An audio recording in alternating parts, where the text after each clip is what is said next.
The room Lucy slept in had many things, each in its proper place. Slim white posts rose from each corner of her bed, centred against the back wall. At the foot of her bed was a tea-table suitable for hosting dolls and children. Set atop the table were a pair of white porcelain cups, a matching teapot placed in the centre. 2 chairs of pastel green with golden trim were on either end. Across from the tea-table hung a great oval mirror, and beside it a family photo framed in brown oak. In the photo, Lucy's mother and father stood next to her, each with a stilted hand on Lucy's shoulder closest to them. Her mother wore a white summer dress, her blonde hair running straight down past her shoulders. Her father had on the same dark grey suit he wore every day, the knot on his tie threatening to sink below his collar. A single strand of black hair lay across his forehead. They stared across the room with forced smiles at a rotund stuffed rabbit sitting on a chair beside the bed, its brown mass standing watch as it had many nights before. The room was disturbed. 2 tiny arms popped out from the covers, followed by Lucy's golden curls. She sat up, yawned, and turned to the rabbit. "Good morning, Charlie." Charlie turned his head. "Good morning, Lucy. How did you sleep?" "Oh, just awfully. I was so worried about you. How was the night watch?"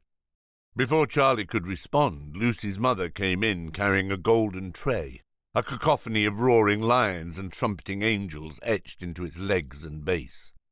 They announced the arrival of the standard fare: buttered toast, water, a banana, and a tiny plastic cup with 3 colourful pills.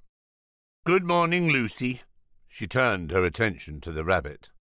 "Good morning, Charles." Charlie stared ahead vacantly. Her mother looked back at Lucy. "How are you this Sunday? How did you sleep?" "Fine," said Lucy.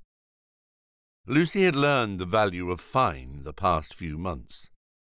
Every morning her mother would ask how she was, slept, felt, liked her food, and other how preceding questions. Like streams going downhill, they all led to the great river of fine. Good or grand invited a winding brook of uneasy, hopeful follow-ups. Bad or awful sent Lucy and her mother down the rapids. Fine was the most efficient tributary, leading directly to the safe, calm river. Her mother was not the only teacher of fine. There was also the bald doctor who visited every Sunday at noon. He would sit on the chair beside her bed, banishing Charlie to the closet, and ask his clinical hows. When she first met him, her answers were truthful, and he seemed to take them calmly. But invariably after the doctor left, Lucy's mother would be a frightful mess. So, fine it was. Lucy's mother placed the tray over her daughter's legs and stood in front of the family portrait. Dutifully, Lucy ate her breakfast, leaving the last gulp of water and the pills for the end. Her mother watched silently, like a zookeeper watching their ward. Down went the pills with the water, and out went her mother with the tray. "Charlie, what happened last night?" Charlie's ears perked up, and he bounced out of his chair. "The same as every night. The devils climb in, and I clobber 'em back." He paused.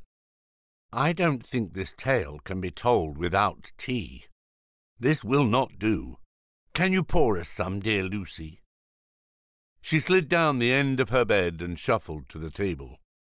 Hot tea poured out of the teapot, and the room filled with the smell of lavender. "Why, thank you, Lucy," Charlie said, accepting the teacup after a deep bow. "Now, where was I? Oh, yes, for the first few hours all was quiet." His voice lowered. "But then, the very gates of hell opened before me." Charlie raised his cup in the air with a dramatic flare, some tea splashing over the side. "I swear, these demons would nip the devil's heels if they could, but I was able to fight 'em off. By God, I did, with these legs of mine," he said as he slapped one with his free paw. "What did they look like, Charlie?" asked Lucy. "Eyes this big," he circled the air. "Tentacles as long as a great squid." He stretched out his arms. "And teeth as sharp as knives." He hit the tea table, jingling all the porcelain. Lucy covered her face and began to cry. "How horrible!" Charlie paused for a moment to let Lucy finish. "Well, Lucy, there is something else." "What is it, Charlie?" she asked, wiping the tears from her face with the back of her hand. "I was able to wound one of them, savage beast, hit it right across the noggin with the flat of my foot. When it came to, I put the fear of God into this hellspawn. After he was right scared, I asked him, 'Who is your master?' And all I could get out of the fiend was, 'The hill at the edge of town.' He seemed a mite more afraid of whatever is on that hill than he was of me." Lucy heard 2 sets of feet coming up the stairs, one a loud stomp, the other a dainty click. Her door opened, and in came the bald doctor with her mother. Lucy stiffened, as if she'd been caught sifting through her mother's purse. "How are you feeling today, Lucy?" asked the doctor. "Fine," said Lucy. "Don't forget your manners, Lucy," her mother chirped. "Fine, sir." The man peppered her with more questions about how the pills were making her feel, her dreams and her desires to go outside. They played this question game weekly, Lucy trying to answer the doctor's questions vaguely, the doctor trying to divine deeper meaning from generalities and evasions. The end of the game was signalled by the question he meant to ask. "How is Charles?" When Lucy had first met the doctor, she had answered truthfully, in both body and voice. Her golden curls bounced with excitement as she relayed the tales Charlie told her over tea. Each night, her room was beset on all sides by creatures, which varied in size and shade, but uniform in malicious intent. Lucy had waved her hands wildly, trying to give an honest account of Charlie's eyewitness report. Her voice had risen in strain and volume with each detail that came to her mind. The doctor had nodded and nodded, and nodded again, greedily writing notes in sterile script. Periodically an "I see" rolled out of his mouth, like a machine pretending to have a conversation. Out of breath and distraught, Lucy finished. The doctor thanked Lucy and rose, beckoning Lucy's mother to leave the room with him. As soon as her mother had closed the door, Lucy rushed over and put her ear against it. "A deep state of psychosis," she had heard the doctor say over the cries of her mother. "I don't know what to do," her mother had sobbed, sounding like a clogged drain. "Ever since it happened, she's been like this. Always talking to that rabbit." Now, no need to be hysterical. Medical science has made great strides. Lucy had heard scribbling. "Have her take these every day. I'll be back on Sundays to check on her progress. That rabbit's days are numbered." Lucy remembered climbing back into bed and holding Charlie for a long time. "He's as fine as I am, sir." "No more monsters?" he asked. "No, sir." He turned to Lucy's mother. "See, the medical science of today is the magic of yesterday. We've subdued the monsters, or at least most of them." The doctor looked at Charlie. They both left the room, and Lucy felt as if they took all the energy away with them. She sat in silence, staring at the daisy patterns on her bed covers. Dreadful creature, that man. Not a lick better than the ghouls I deal with every night, said Charlie. Lucy kept staring at her covers. Low and quiet, she asked, "You're not going to leave me, right, Charlie?" Charlie hopped on the bed, erect and strong. "Don't you worry, my dear Lucy. Neither the trickery of man nor the jaws of beasts will keep me from your side." Charlie's words brought warmth back to the room. "Listen here, Lucy. If that dolt of a doctor can't seem to get rid of these monsters, maybe we can." "What do you mean?" "We now know where our foul foe comes from. Let's go face it down." "Oh, I don't know about that, Charlie. I'll be with you the whole time. We have to stop this before my legs get too old to kick." "If you say so," Lucy said, unconvinced. The day passed like any other, quiet and boring. When the grandfather clock downstairs sounded its 8 gongs, her mother's door let out its punctual click, and the sun's rays sucked themselves from the bedroom, they knew it was time.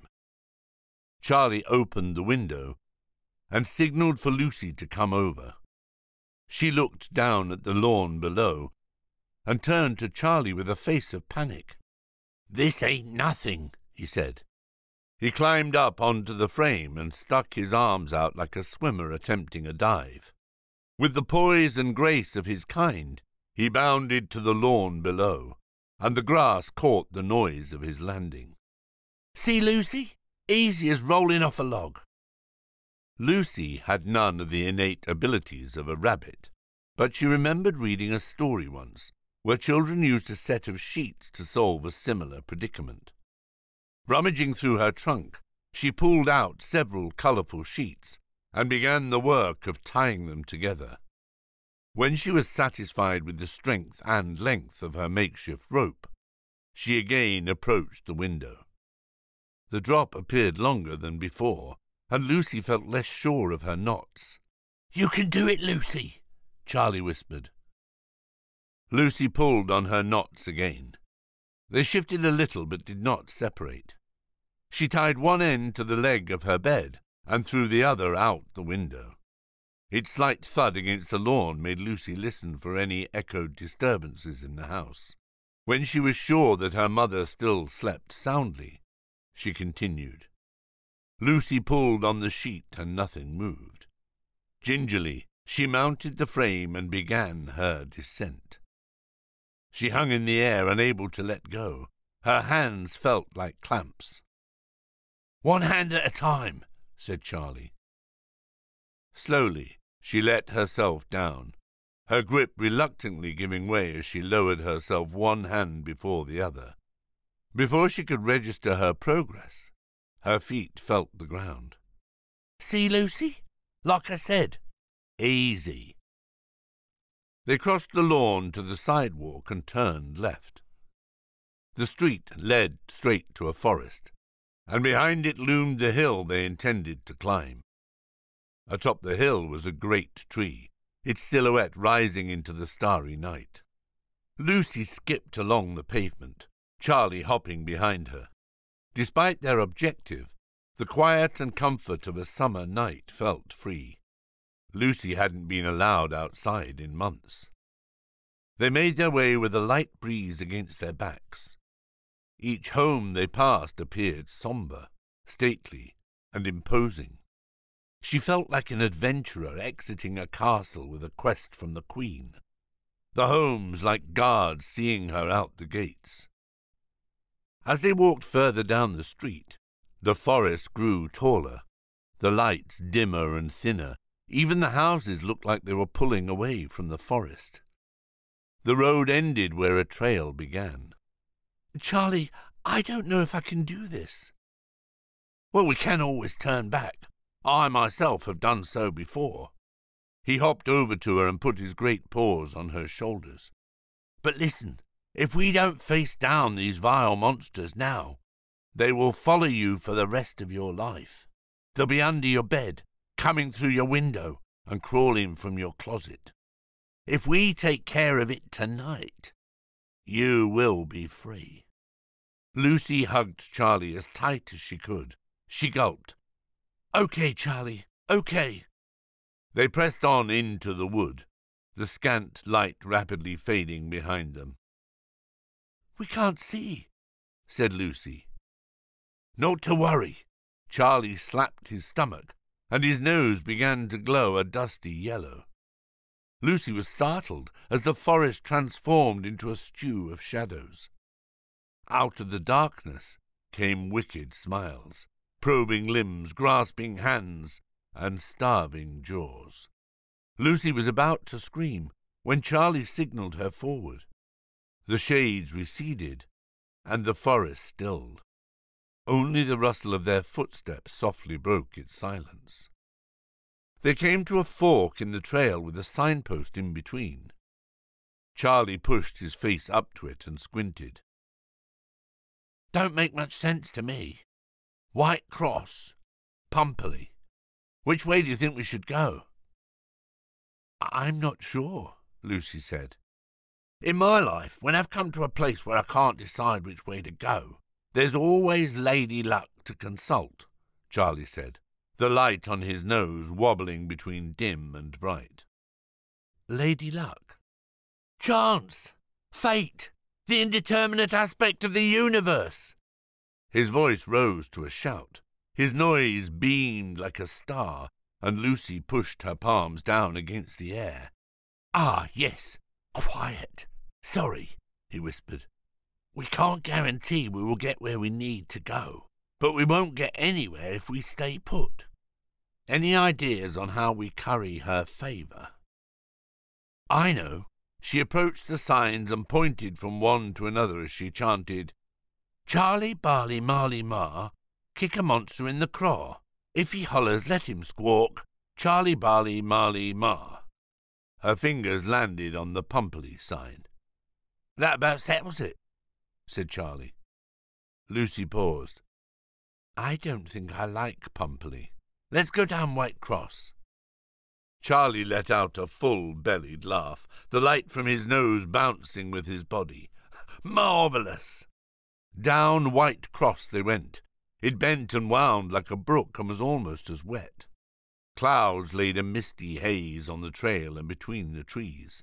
The wispy threads of fog conjured phantoms which leered and reached out at them, so that even Charlie became jumpy. Thick, sticky mud began to cling to Lucy's shoes and Charlie's feet as they trudged around the bend. The trail ended abruptly, and the hill appeared before them, its outline ascending into the gloom. "You've done good, Lucy. Whatever is at the top of that hill, I'll face it with you." They started to climb. She stared at her feet and wondered what might be at the summit. A great witch commanding the forces of darkness, a ghastly dragon, a gargantuan ogre. She glanced back at Charlie hopping behind her. His face looked troubled and tired, the light from his nose blurred against the fog. She was about to tell him that they should turn back and forget this adventure, but the ground under her feet flattened. They were at the top. There was no sign of magic or monsters. The landing was flat and vacant except for a small gravestone under the crown of a large maple tree. Lucy approached the gravestone cautiously.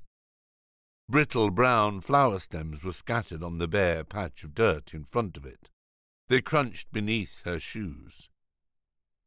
She leaned forward and sounded out the inscription on the gravestone. "Here lies Charles Price, beloved father and husband." Her words were an incantation. Clouds above her thickened black and rolled violently. Lucy spun around looking for Charlie desperately, hopelessly. Against the darkened sky, the tree's branches writhed and snapped like whips. A knot at the tree's centre churned. Lucy stood transfixed. Distorted faces, laughing, crying, shrieking, flickered upon the knot. The faces pushed themselves against the bark, extending towards Lucy. She fell backwards and was enveloped. Lucy found herself facing a door, ajar. Her joints were filled with static. An anchor sagged at the bottom of her stomach. She thought it would be impossible to take a single step, but her foot rose and sank towards the door as naturally as any step she had taken before. Lucy lightly pushed open the door and entered. The room was dishevelled. Many papers littered the floor. A bottle on a desk lay on its side, trickling whiskey onto the floor. On the opposite side of the desk were a pair of legs in dark grey slacks. Lucy stepped towards them. The legs grew into a torso. She looked up. She screamed, "Charlie! Charlie! Charlie!" She found him behind the tree, his face on the ground. "Oh, Charlie! I found you!" Lucy plunged herself upon him, his moist fur comforting on her cheek. She didn't feel his embrace and backed away. "Come on, Charlie! Let's get up and go," she pleaded. "Charlie, please, let's get out of here and go home." She commanded. "Get up, Charlie, this isn't funny." She hit him on his chest, and the light on his nose went out.